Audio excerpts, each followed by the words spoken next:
Meron na yata bro Wendell po, meron na yata. Bumalik ko yata yung ano, kay Bro Jando? Bumalik na sila? Meron Yeah. na. Oh. Okay. Nagbalik na ba? Nagbalik na nga. Okay, so nawala tayo bigla kanina dahil biglang nag-brand out at based naman sa aking obserbasyon sa biglang pagka-brand out ay yun ay isang obvious na hindi ako kinampihan ng kuryente. Kasi hindi ako kinampihan ng kuryente. Bias ang kuryente na hindi ako kinampihan. Okay. So, move na tayo ngayon sa ating tanungan portion, no? Tingnan ko muna ha. Sino bang nag-raise hand sa Zoom? Walang nag-raise hand sa Zoom. So, dito muna ako kukuha ng katanungan sa ating mga pending questions from 4586. Sabi niya, good evening Bro Jando. May tanong po kasi ang ibang sekta dito sa Gawa 19, 11 hanggang 12. Kung pwede pakibasa ang tanong niya. Teka, hindi ko na malayan to. Hindi ako nakapagbukas ng Bible. Kung pwede pakibasa ang tanong niya kung buhay pa ba si Apostol Pablo dyan sa talata na yan or patay na. Siya ba yung tinutukoy na rebulto? Salamat. Sana masagot. So, atin muna pasagot dyan kay Brother John Ray muna. Brother John Ray. Yes, Bro Jando. Basahin muna natin, no? 19:11-12, ito yata yung ano, yung nagmilagro yung mga ano, no? Basahin natin na ginawa ng Diyos na gumawa ang Diyos ng mga pambihirang himala sa pamamagitan ni Pablo. Ayan si Pablo ang tanong niya, bro, si Pablo kung buhay pa. Yan si Pablo ang dinaluyan ng ano ng milagro dito. About to sa pagmamilagro yung sa mga panyo. Kahit panyo o damit ng kanyang ginagamit ay dinala sa mga may sakit at gumaling ang mga ito at lumayas ang masasamang espiritong nagpapahirap sa kanila. So buhay na buhay, bro. Si San Pablo ang naging channel of graces ni God para mapagaling ang mga may sakit, Brother Jando. Teka ha. Kasi ang tanong niya kasi Kung may buhay pa ba si San kinalaman, Pablo? may kinalaman sa rebulto. Kung pwede pakibasa ang tanong niya kung buhay pa ba si Apostol Pablo dyan sa talata na yan or patay na. Buhay pa. Siya ba yung tinutukoy na rebulto? Rebulto, baka mali yung nakuha, baka mali yung ano niya, baka mali yung baka namali lang yan siguro siya, bro, sa ano, sa talata. Wala mang rebulto 19:11-12? 4586. Tingnan natin na 4586. 19:11-12 yung talata. Wala namang binabanggit na rebulto dyan sa talata. Oo. Walang rebulto sa talata. Oo, yan yung pagpapagaling ni San Pablo ng mga may sakit na Yun. pinadaloy sa panyo. Okay, so baka sabihin nila ngayon, ibig sabihin sa Apostol Pablo pala mismo, hindi pala rebulto. Baka yun ang kanilang point doon. Siya Kasi nga ang ano, baliw siya kasi nga ang sa naging rebulto channel. sa rebulto kasi pumupunas. Baka yun ang ano niya, Brother Junre. O kung rebulto ang hinahanap nila, hindi basahin natin tong rebulto na gumaling din ang mga Israelita dahil sa rebulto. Okay, basahin natin. Talata, go. Bilang 21:8-9. Oh. Yung mga nakagat ng ahas ay hindi namatay pag tumitingin sa rebulto. At ganito ang sagot sa kanya ni Yahweh, gumawa ka ng isang ahas na tanso. Ayan, rebulto yan, ahas na tanso. Ilagay mo iyon sa dulo ng isang mahabang kahoy. Sino mang natuklaw ng ahas at tumingin doon ay hindi mamamatay. Ganun nga ang ginawa ni Moises, kaya lahat ng natuklaw ng ahas ay tumitingin sa ahas na tanso. Yan, ano yan, rebulto yan. At hindi nga namamatay. Ayan. Napagaling din sila sa ahas na tanso, Bro Jando. Hindi. Meron palang rebultong ganon. Kasi baka, minsan alam nyo ha, minsan kasi itong mga protestante, based sa aking experience, kung saan sa Biblia yung hindi mababasa talaga, yun ang kanilang hanapin. At kung sakali na meron namang mababasa sa Biblia naman, yun ay kanilang kakalikutin. Bawa, Alam ni Ismael Bahinteng na gumawa ang mga unang mananampalataya ng rebulto ng Kerubin. Ang tanong niya, saan sa Biblia mababasa na gawa ng rebulto yung mga santong patay na? Huwag yung mga anghel ha, kundi yung mga santong patay na. Ba't siya napunta doon? Kasi alam niya na mayroong rebulto na ginawa na rebulto ng anghel. Pero para ilihis doon ng issue, nililiko niya sa alam niya na walang mababasa. Yon ang problema ng mga protestante. Yan na? So, yan ang kanilang malaking problema dyan. At ngayon sa Zoom natin, meron nang nag-raise hand, si Brother Rex Aguilar. Brother Rex Aguilar, good evening. Po, peace be with you po sa lahat. Good evening, bro. Ano ko lang? Ano ba yung kinain? Ano ba yung sa punong Eden ba yun na tawag doon? Anong puno yung bawal kainin? Na prutas? Yung ano, yung prutas na bawal, yun. Tawag nila doon? Ang tawag nila doon ay yung ipinagbabawal na prutas. Fruit of knowledge. Bakit? Anong tanong mo doon, bro? O anong uri ng prutas yon? Fruit of knowledge. Fruit of life, yung ba tawag doon?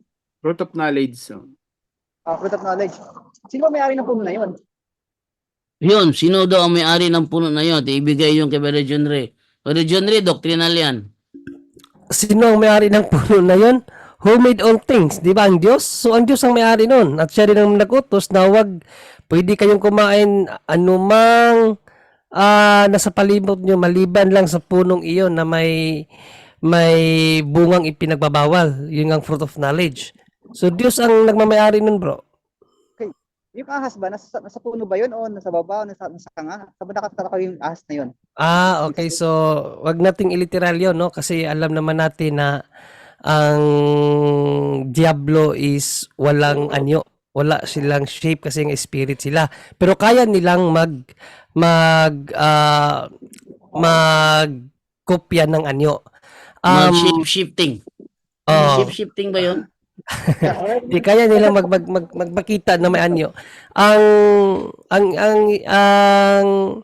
story niyan according sa mga ibang mga nagsasaliksik niyan sa nalaman ko lang yung account ng pagkasulat sa Genesis kung paano pinakilala ang demonyo, no?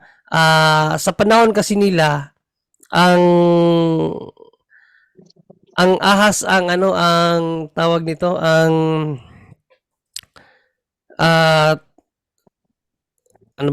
paano ba i-explain yun? Yung tinatawag na serpent, no? Meron kasi silang dati, bro, meron silang yung paniniwala ba, yung si Leviathan, pinangalanan yung si Leviathan, isa yung serpent, no? Myth, pero does not mean na yung myth lang na sabi-sabi.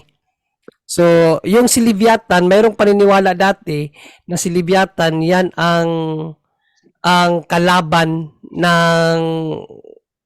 ng Diyos dati na sino ba yung kalaban ni basta yan mythological mythological kaaway ng isang Diyos-Diyosan na sino ba yung Diyos-Diyosan na yun? Nakalimutan ko. So doon yan ikinapit na yung ugali ng demonyo kasi kaaway nga ng Diyos-Diyosan ikinapit doon sa account ng Genesis kaya tinawag yun na si Leviathan or yung serpent. Doon ikinapit yan, bro. So wala naman nakakita, bro, na meron talagang ahas doon na nagsalita, no? Dahil isinulat lang yan according sa literatura ng mga Hudyo. Ano ko lang, nasa nakapwesto yan? Sa puno, nakadikit lang, nakasandal. Tapos kinakausap ni Eva. Sige, tingnan na lang siguro natin yung kung mag-base na lang tayo sa kung ano ang nakasulat kasi mahirap naman tayo kung tayo ang gumawa ng wala naman tayo doon, no? So tingnan na lang natin ang account kung nasaan nga ba yung ahas, no? panahon na yon. Oo, yung Costa Nueva. Saan nga bang talata yun? 3 yun eh. Sa 3:14 ba yun? Umpisahan na lang natin sa 1. Sa 3:1 para masuyod natin yung talata. Ang ahas ang pinakatuso sa lahat ng hayop na nilikha ng Panginoong Yahweh.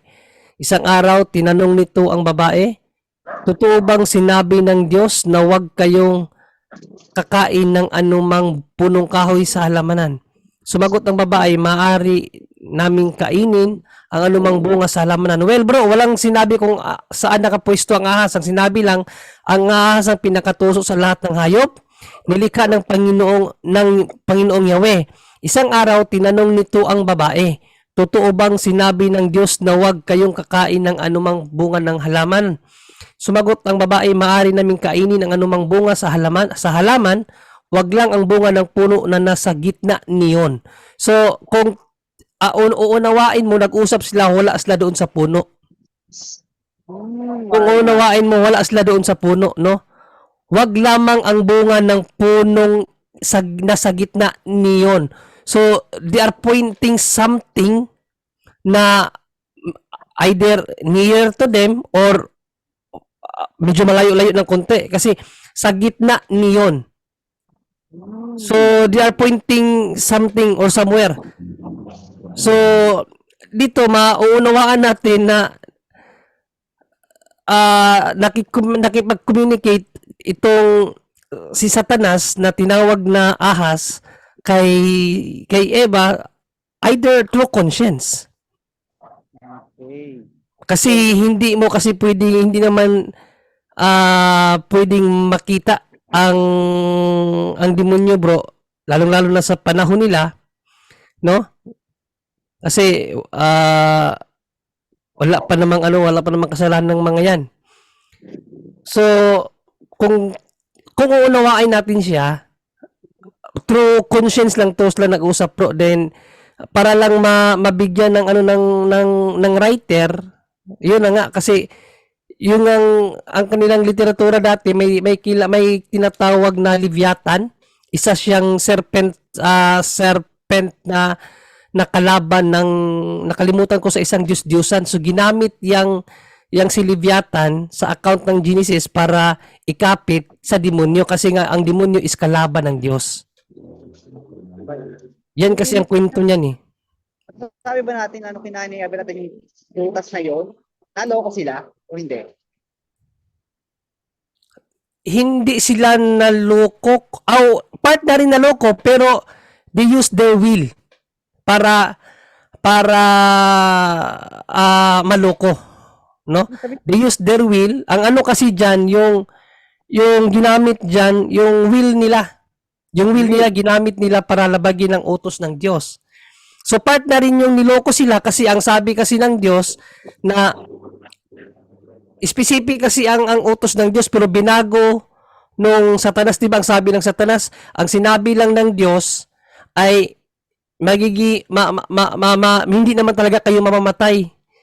Malalaman nyo lang kung ano yung mali at tama. So may panluloko sa part na yon. Pero yun nga, si Adan at Eva, dahil in-entertain niya ang panluloko using her will, kaya naloko sila. Paano pala yung Bible natin na pag may-ari nating Katoliko? May nakibasa lang, tapos nagsalita, yung mga naloko, pumayag naman. Tama po ba? Layo naman ang follow-up mo. Pero sige na lang, oo. I-ano na lang natin, i-assume na lang natin na tama yung ano mo, yung ano mo. Ito lang yung Bible natin. Sino ba pinayagan ng magisterium mag-interpret? Pero sila daw nag-interpret na tama daw sila. So, what I mean, paano paniniwalaan yun? Ano yung tanong mo? Wala nang tanong? Yun na yun? Tanong ko daw kasi, bakit marami naniniwala sa nakikibasa lang kaysa sa magisterium na may-ari ng Biblia? Bakit mas maraming naniniwala sa nakikibasa lang Oo, kaysa sa yung magisterium natin. kaysa may stereo? Well, hinulaan na kasi yan, bro, sa Mateo, hinulaan na yan kay Timoteo, no, ni San Pablo. Sinulat San Pablo kay Timoteo. Ito ang kanyang isinulat. At Yun nga, dahil nga may will ang tao, wala tayong magagawa, no? Mas pinili nila yan eh. So ito ang nakasulat kasi, sapagkat darating ang panahong hindi na sila makikinig sa wastong katuruan. Sa halip, susundin nila ang kanilang hilig, maghahanap sila ng mga tagapagturo na walang ituturo, kundi ang ibig lamang nilang marinig. Hindi sila makikinig sa katotohanan. Sa halip, ibabaling ang kanilang pansin sa makna kathang isip. O, tingnan mo kagahapon si James Orenchada. Katang isip yung argumento niya, hindi raw nakapunta si Pedro sa Roma. Pero sinabi ng ano nila, ng kanilang Baptist theologian, doon namatay. At leader pa ng early church at ng mga apostoles, si Pedro. So, mas pinipili nila ang katang isip, mas pinaniniwalaan nila yung kanilang mga lies kaysa katotohanan. So, wala tayong magawa dyan, bro, kasi will yan ng mga taong nadaya. Nadaya lang din naman yan sila. Pero yun nga, mas pinipili pa nila na madaya sila forever kaysa ma-open up sa katotohanan. Buti pa sa iba no, nalaman nyo yung totoo, no? Mali sila. Well, bro, iba kasi ang panahon ni Adan. Si Adan at Eva, nung ginawa sila ng Diyos, binigyan sila ng yung tinatawag na anong uri ng karunungan yun na hindi natuturuan. Meron sila nun. Nawala lang yun nung nagkasala sila. Anong nga bang tawag sa karunungan yun bro Wendell? May tawag. Infused knowledge. Oo, yun. Infused knowledge. Meron sila nun. Yan din ang ibinigay ng Diyos sa mga apostol. Kaya nga ang mga apostol hindi na nag-aral yan. Kusa na lang nila nalalaman yung mga ipinapangaral nila, bro. Okay, lang po. Sana marami nang magising, no? Kaloko sa mga katulad ni Sir Pan. Bro, in fairness, ang layo nung tinakbo ng tanong mo, bro. God bless pa rin sa iyo, bro. Ito yung puno, isa lang. Yung Biblia natin, isa lang naman siya eh. Kaso nga lang, mali talaga yung basa nila eh. Mali turo. Isa lang naman eh. Isa rin yung Kristo. Pero mali naman pagkakilala kanila kay Kristo. Wala rin sakramento. What I mean, malayo masyado. Iba yung pagkakilala ng pinapakilala nila ito kay Kristo kaya napapahamak tuloy sila. Sacrilege siya nangyayari sa kanila eh. Ayun na nga sabi nga ni God, no, sa pamamagitan ni Hosea, my people are destroyed for lack of knowledge. Tandaan, lahat naman tayo mamamayan ng Diyos, no, kung tutuusin, kasi lahat tayo is ginawa niya ayon sa kanyang imahe. Pero yun nga, dahil sa kakulangan sa kaalaman at ayaw talagang malaman yung totoong kaalaman, kaya maraming nalaglag sa atin. Lahat ng mga tao na yan. Sige ba, yun lang po. Maraming salamat po. Maraming salamat, bro. Peace visuals. May God bless all. Okay, thank you sa iyo, brother Rex Aguilar. And then, move naman ako ngayon sa next naman, si Amabel. Mate Amabel, good evening. Hello. Hello po, hello, go ahead. Hello, good evening. Brad Jan, nano ko gi-forward sa imo na picture ba katong giingon sa imo ba na kung Catholic Church ba tong gadtuan sa kung bana? Amabel, saan ka nang message sa akin? Sa WhatsApp o sa Messenger? Messenger. Anong account? JD Alabado o Brad Jando, Brad Jando? Anong pangalan Oo. te? Amabel ang pangalan ko. Amabel Palon. Okay. Hasta dito. So mga picture. Naningon ka ulatan ako pa Tuesday, ana man ka ulat lang sa Tuesday katoy pakita. Ana man ka. Yung ito, wait lang ha. Pakita natin sa screen, no? Double check ko lang para malaman natin. Okay. Ito. Oo, napay una ana katong picture gid sa pinakauna, napay gid una na kanang picture sa cardinal siya.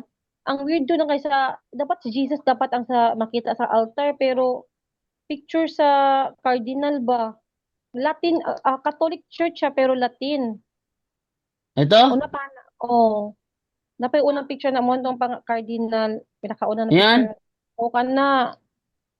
Tapos napod sila yung font sa holy water. So expect sa kung bana na naay na Catholic Church siya tapos na-weirduhan din siya kay nganong na may image sa pari na dapat dili kay Jesus daw. Dapat kay Jesus daw na image. So wala na lang nila gipadayon kay na-weirduhan naman sila dili na feel ang mga images pud sa gaw. Do na Mama Mary. Tapos Tagalog na lang sister kasi di kasi Ay, namin sorry. naunawaan yung Bisaya. Ay, sorry po.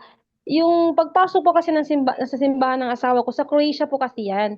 So, pagpasok niya doon, may font naman. So, akala niya talaga may Catholic Church yun. Kasi yun yung sabi sa, yung tinanong niya doon sa Croatian, sabi niya, may Catholic Church po doon. So, pagpasok niya, may font sa Holy Water. Tapos, nawiwirduhan sila ng mga kasamahan nila. Kasi nga, image, na napakalaking image ng isang cardinal. So, dapat kay Jesus dapat yun, hindi po ba?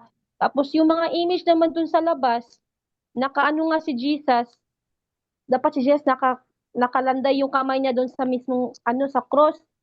Pero parang, hindi ko talaga, nawiwirdo ako sa mga image na, ng asawa ko, kaya sabi ko sa kanya, itatanong ko na lang dito sa punto po punto, kung Catholic Church ba talaga ito. Kaya, para din na, baka kasi magkakasala pa yung husband ko eh. Na baka di- Matingnan nga brother Janda, pakita mga bro, palakihan mo bro, para makita namin bro. Ito. Oh. So, sa kanilang altar, imahe ng isang cardinal ba to? Ang Oo, nandito. cardinal. Oo, ano. Oo, cardinal. So, anong masasabi dito ni Brother Wendell? Brother Wendell?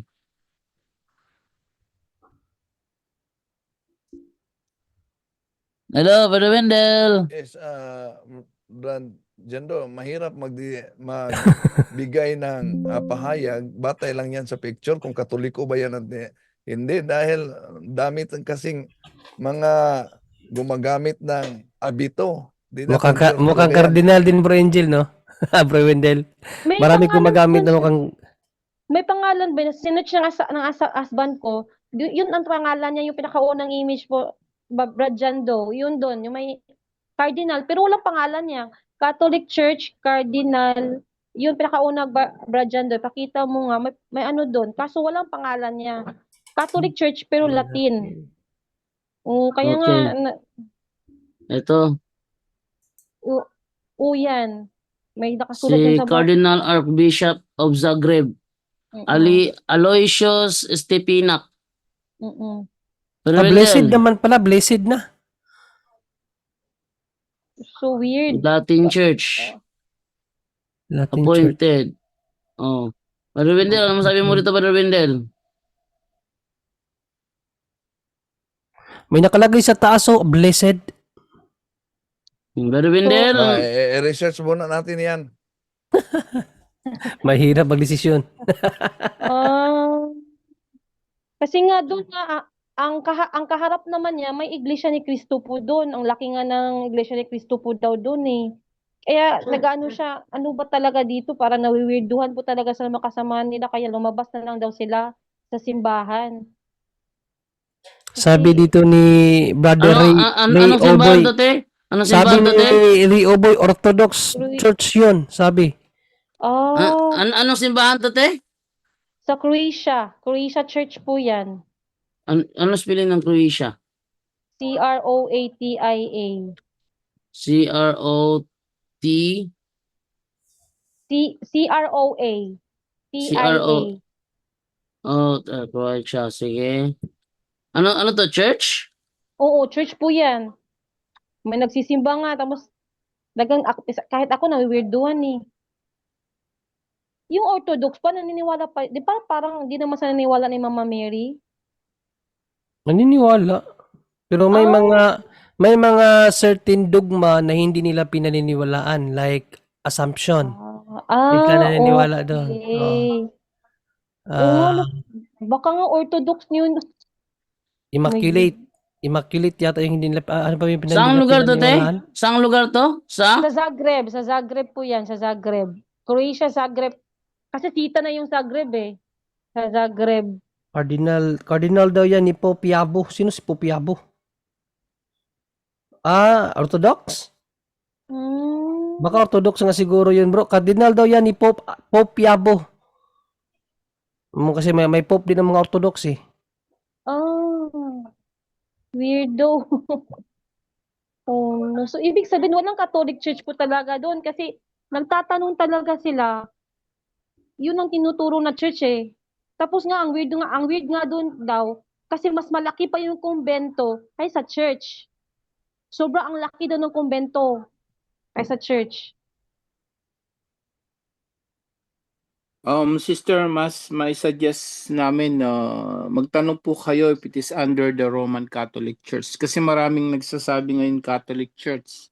No, mandami yan. Naglipa na po Catholic Church. Pati yung simbahan Catholic Church, pero tandaan natin, ang batas na simbahan pagdating sa altar, talagang si Jesus lang at saka yung tabernacle lang nakaano doon at saka yung altar Oo. lang talaga. Wala pong ganun na tao ilalagay mo doon. Wala pong ganun, no? Hindi po Mm-mm. pwede yun. Bawal sa batas na simbahan yan. Wala kang makikita sa Roman Catholic Church na may picture ni, kahit nga Pope, nasa gilid lang yan. O kaya nasa opisina lang po.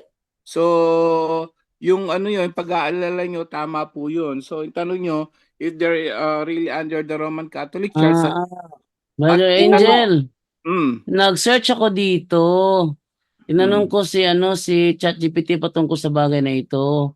mm, Tanong ko sa kanya, saang lugar sa Croatia, Zagreb kung saan ay may imahe ni Cardinal Aloysius Stepinac? Sabi niya, isa sa mga lugar sa Zagreb, Croatia kung saan makikita ang imahe ni Cardinal Aloysius Stepinac ay ang Zagreb Cathedral, na kilala rin mm, bilang Cathedral of the Assumption of the Blessed Virgin Mary.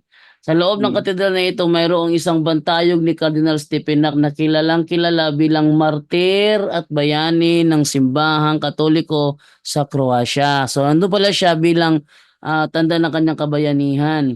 Bukod sa katedral, may iba pang mga lugar sa Zagreb na may dedikasyon kay Cardinal Stepinac tulad ng mga monumento at simbahan na nakapangalan sa kanya.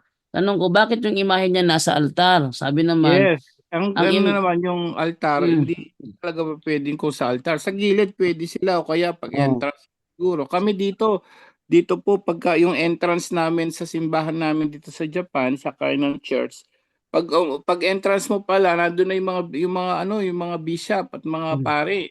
Pero iba mm. yung iba yung mismong simbahan talaga, no? Mismo yung pinaka main entrance lang dito lang sa labas.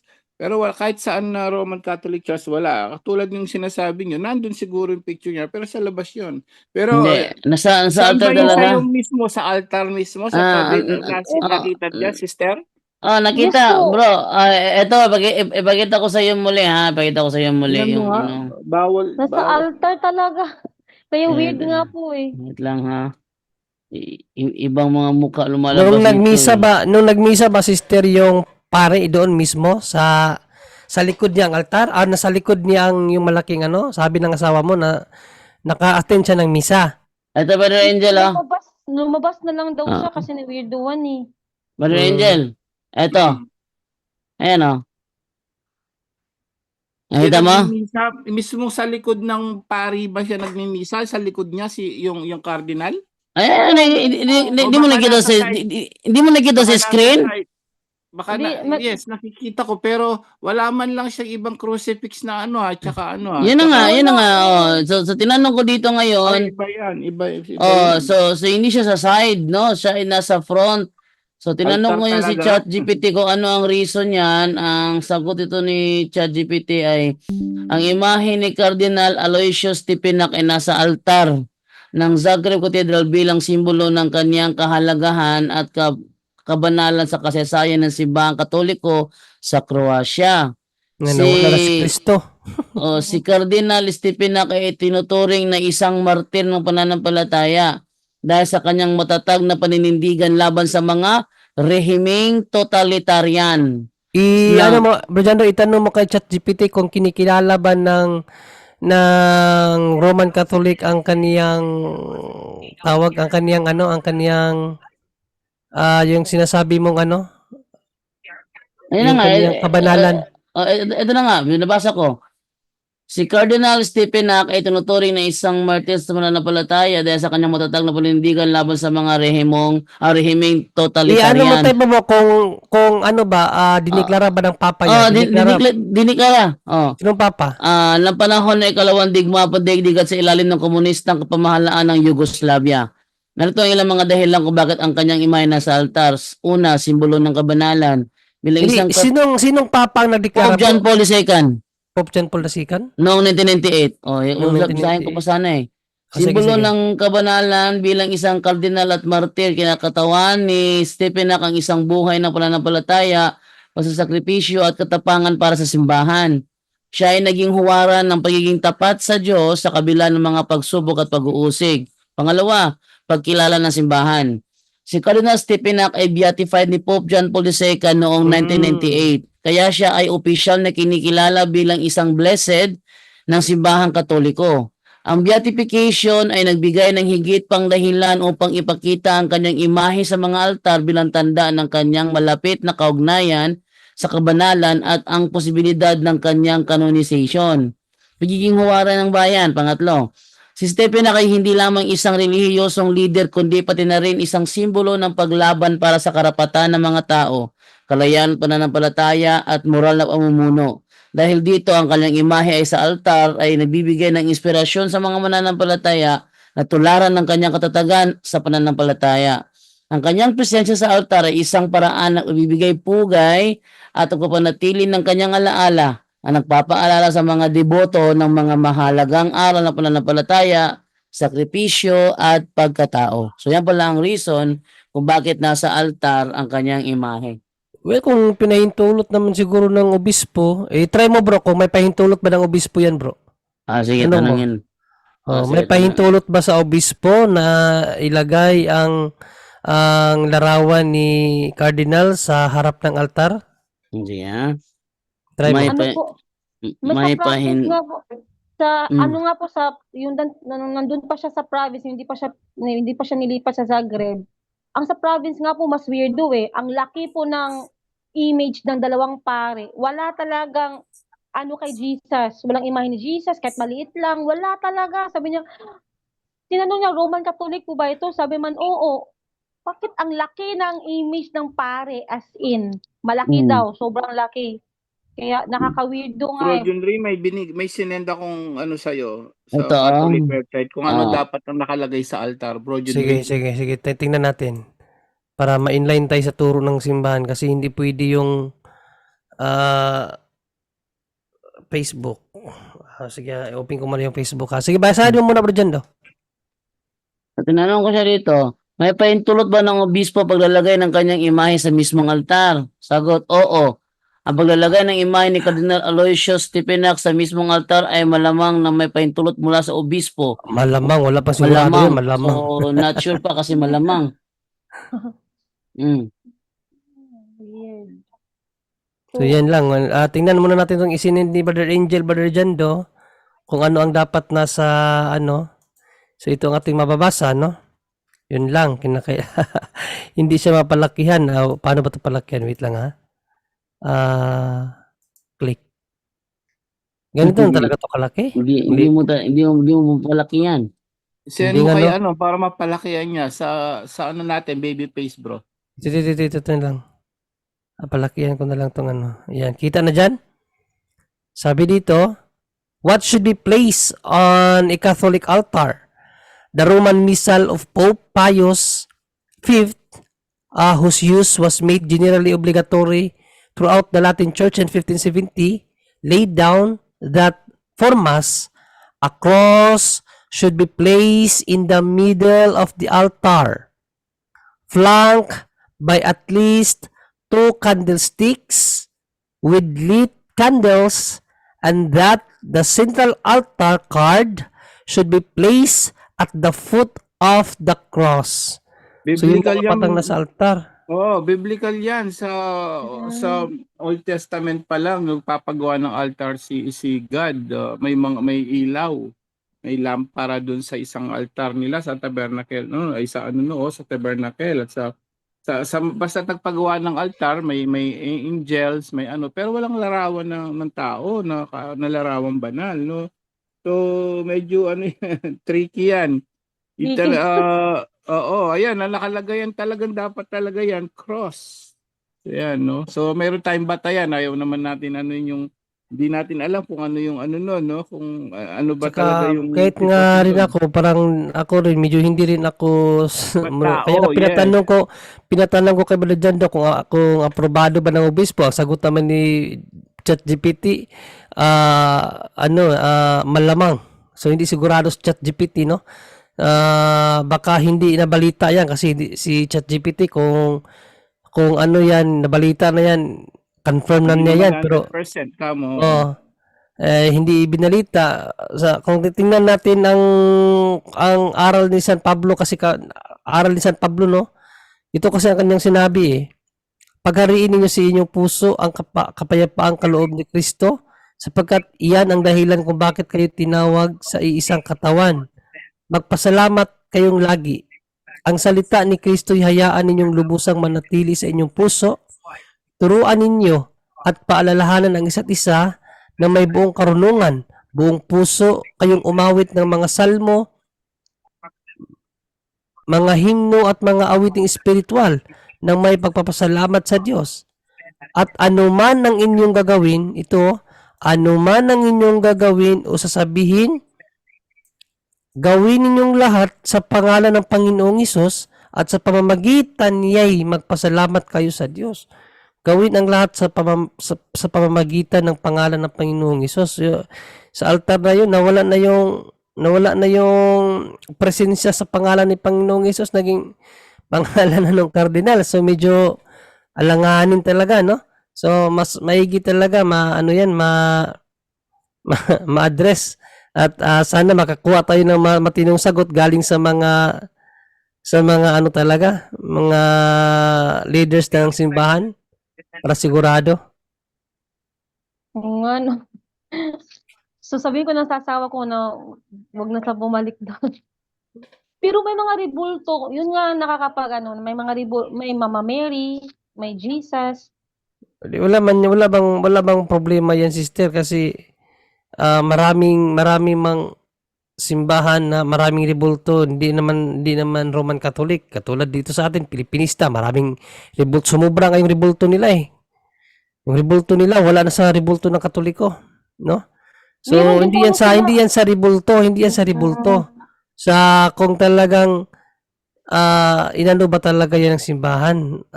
Kasi maaari namang Katoliko talaga yun Pero ang question kasi diyan kung pinahintulot ba yung ginawa nila. Mhm. Yun kasi ang yun ang dapat nating malaman kung pinahintulutan ba yun. Kasi based sa mga binabasa ni Brother Jando, yun na lang muna ang ating kukunin bilang source, no, kasi wala pa tayong legit source ngayon ChatGPT lang. So based dun sa ChatGPT, Katoliko daw. So ang question diyan, kung pinahintulutan ba yun ng obispo? Kasi marami din namang Katoliko na lumalabag sa katuruan ng simbahan kahit dito sa Pilipinas. No? Katulad yung trending po ngayon, yung kumanta si Julian. Wag na natin doon na lang muna tayo sa sa tanong mo, wag na natin isali yung hindi mo na issue. So, hindi natin mahusgahan yun dahil sa may rebulto o wala. No, ang husgahan natin siya kung talaga bang pinahintulot yun ng simbahan, may basbas ba yun galing sa obispo? Kasi kung walang basbas galing sa obispo yun, hindi talaga dapat mangyari yung ganon. Okay. Sige. Okay. Okay. Medyo Okay, pa rin, no? Medyo pa rin meron daw. akong- Sige. Meron akong tinanungan dito. Ito ay isang Catholic AI, no, Catholic chat. Tinanong ko siya, tama ba na ilagay sa altar ng Zagreb Cathedral ang imahe ni Cardinal Aloysius Stepinac? Ang sagot naman ganito: paglalagay ng imahe ni Cardinal Aloysius Stepinac sa altar ng Zagreb Cathedral ay isang issue na may malalim na konteksto sa kasaysayan at simbahan. Si Cardinal Stepinac ay isang prominenteng figura sa kasaysayan ng simbahang Katoliko sa Croatia. na naging arsobispo ng Zagreb at isang mahalagang leader sa panahon ng ikalawang digmaang pandaigdig. Siya ay kilala sa kanyang pagtatanggol sa mga karapatang pantao at sa kanyang pagtutol sa mga rehimeng totalitarian. Sa pananaw ng simbahang Katoliko, ang mga imahe ng mga santo at mga mahal na tao sa simbahan tulad ni Cardinal Stepinac ay maaaring ilagay sa mga altar bilang pagkilala sa kanilang kabanalan at kontribusyon sa pananampalataya. Ang pagkilala sa mga tao tulad ni Stepinac ay nagmumula sa kanilang buhay ng pananampalataya at sa kanilang mga gawa na nagbigay inspirasyon sa iba. Ayon sa Catechism of the Catholic Church, ang mga santo ay mga halimbawa ng buhay Kristiyano at maaaring maging mga tagapamagitan sa ating mga panalangin. CCC 956 to 957. Ang pagkilala sa mga ito sa mga altar ay bahagi ng tradisyon ng simbahang Katoliko upang ipakita ang paggalang at pagkilala sa kanilang mga kontribusyon sa simbahan at sa lipunan. Ngayon pa man, ang mga desisyon tungkol sa mga partikular na imahe at ang kanilang lokasyon sa mga altar ay karaniwang nakasalalay sa lokal na simbahan at mga autoridad nito. Ang mga isyu ng kontrobersya o pampolitikang konteksto tulad ng mga isyu na nakapalibot kay Stepinac ay maaari makaapekto sa mga desisyon tungkol sa kanyang pagkilala sa simbahan. Sa kabuuan, ang paglalagay ng imahe ni Cardinal Aloysius Stepinac sa altar ng Zagreb Cathedral ay maaring ituring na naaayon sa tradisyon ng simbahang Katoliko, ngunit ang mga tiyak na desisyon hinggil dito ay nakasalalay sa lokal na simbahan at ang kanilang mga konsiderasyon sa kasaysayan at konteksto. Ayun. At lagpas na tayo. Lagpas na naman ulit tayo, no? So, yun ang aking, ito ay sa ano to, Catholic.chat.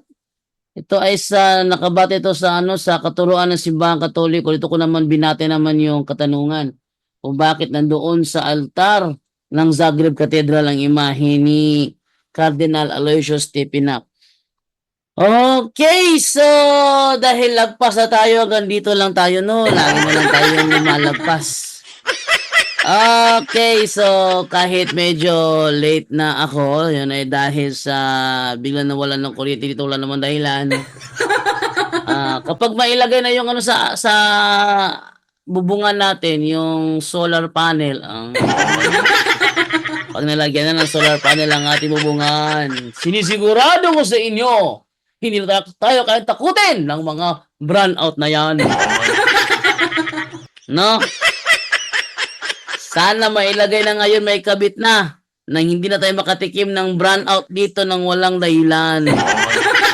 Okay, so atin ang ibigay sa ating kasamahan para sa kanilang pasasalamat. Ating unahin muna si Brother Aljan. Brother Aljan, dyan ka pa. Sana all may solar. Wow. Ayan po, sa Diyos pong pagpupurit kidakilan-kilan ng mga kapatid. At tandaan po natin, lagi pong pinapaalala sa atin ni Brother Angel Santos, tayo po yung mga aliping walang kabuluhan, sumusunod sa utos ng To God be the glory. Back to you, Brother Jando, may ginagawa pa ako. Okay, pag nakabit na yung ating solar panel sa bubungan, brown out, di na ako takot sa'yo. Kahit na i-brown out mo pa ang buong buhol, buhay na buhay ang bubungan ko. Okay, ano namang ibigay naman ngayon kay Brother Romel Palma naman? Pasalamat niya, Brother Romel. Gising ka pa? Yes bro. Gising pa. Okay, una-una po no, salamat sa Diyos at salamat po no dahil kahit lagpas na at least enjoy ang lahat, tayo po ay nakapag-aral naman ng mabuti dito po sa ating gabi-gabing pagsasaliksik sa ating pananampalataya.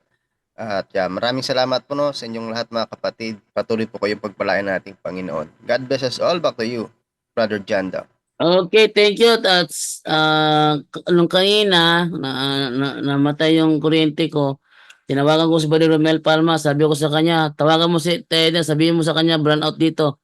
Hindi pa yung nakapag-live sa Teda dahil nasa meeting pala siya. So buti na lang nagbalik agad yung kuryente, natuloy yung ating live, no? So proceed na tayo ngayon sa kay Brother John Ray, sa kanyang pasalamat. Brother John Ray. Yes, Berjando, salamat bro. At yun, maganda yung topic ni Brother Wendell, no? So, salamat Brother Wendell at salamat din unang-una sa ating Panginoong Diyos at sa lahat po ng mga kapuntos at kaabag, kakap, no? Ka-Seventuan, Curious Catholic, at ka Bro Angel. Bro Angel. Sa lahat po ng mga tumatangkilik, sa lahat ng mga channels ng Punto por Punto Team, maraming salamat po sa inyong walang humpay na pagtutok, pagsubaybay, pagsuporta sa programang ito. Bro Jando, sa November 1 and 4, 4 days holiday ko bro, baka meron kang ibigay sa akin na katalakayan bro. Ano yun? Sa November 1 to 4. November 1 to 4. Oh, ay ano pala 'yun? Hindi pala pwede 'yun ano? Ano pala 'yun? Ano pala 'yan? All Saints Day at saka All Souls Day 'yan, 'di ba? Oh, so hindi, yung 3 to Hindi pala 4. pwede. Oo. Anong araw yung 3 at 4? Holiday ko kasi 'yan, 4 days. Ano yung 3 at 4? 3 Biyernes at hanggang 4 Lunes. is Biyernes hanggang Lunes 'yan. Hindi, 3 at 4 is Linggo at Lunes. Oo. So 3 at 4, so maghanap tayo ng katalakayan ni Brother John Ray. Oh, kasi Sige. na-miss ko yung katalakayan. Ang tagal kong hindi nakatalakayan kasi. Kagahapon nga yung kamay ko nanlalamig eh. Nanibago Ganon? ako. Oh, nanibago ako kagahapon. Ganun pala yan ano, pag natagalan kang hindi makapagano, parang bago uli. Oo. So walang pinagkaiba kay Long Mejia. Silang Mia. Sabi ni Long Mejia, Luis, siga ba yan? Tingnan mo yung kamo ko, nanginginig na. Sige, go ahead, Brother John Ray. Sa pasalamat mo. Ayan, maraming salamat sa lahat and God bless all. Okay, ito naman ibigay naman ngayon kay Brother Wendell Talibong naman sa kanyang pasalamat. Brother Wendell. Okay, maraming salamat, Bro Jando. May katanungan kasi ako kanina dito sa akin channel na tatakbo kasi si Pastor Kibbs sa pagkasenador. No? Totoo ba yun, bro? Oh. Totoo yun, Inutusan nabasa daw ko siya sa yun. Diyos. Oh. Ha? Inutusan daw siya sa Diyos na tatakbo siya sa kasenador. Oh. Ano ba naman yan? Nagalit dito ang kampo ni Kibuloy, si Revilo Vlog. Oh. Sabi niya, ang simbahang katoliko daw, daming mga abuse, child abuse. Sino bang nakulong ngayon? Bro Wendell. Trafficking. Bro Wendell, at saka yung topic mo kanina, natawa ko dahil dati 666 lang ang Papa. Abay, pinagsama-sama na niya sa isang programa niya. Lahat ng masasama sa Book of Revelation, si Papa, Santo Papa na. Pagka may masasamang salita, Santo Papa agad. Pero pag may mga magaganda salita, sila yun. Oh, yan. So, maraming salamat sa inyong pagsubaybay at sa mga disipulo ni Kibuloy. Yan lang. Bato-bato sa langit, ang matamaan ay bukol.